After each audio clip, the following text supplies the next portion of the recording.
ไฟดับบ่เป็นปัญหาเพราะเขามีแบตเตอรี่สำรองแบบพกพา Eco4 Liver 2ซากโทรศัพท์ได้หลายครั้งปึ๊บซากโน้ตบุ๊กก็ได้หลายเทื่อปึ๊บ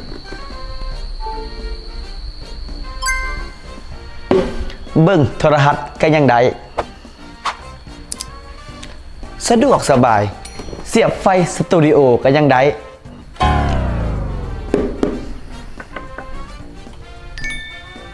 เสียบพัดลมก็ยังได้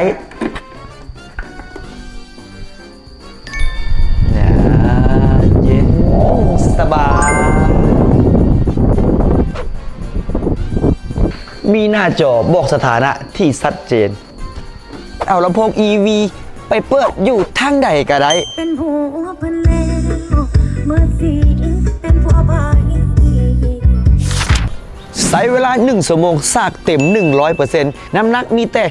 3.5 กิโลกรัมพกพาง่ายเหมาะสำหรับมีไว้ติดบ้านหรือว่าใช้ไปแคมปิ้งก็ได้เส้นแล้วกันใครที่อยากจะได้ลุ้นที่ว่าใหญ่กว่านี้กำลังไฟที่สูงกว่านี้แบตเตอรี่ที่ใช้ได้ดนกว่านี้ก็มี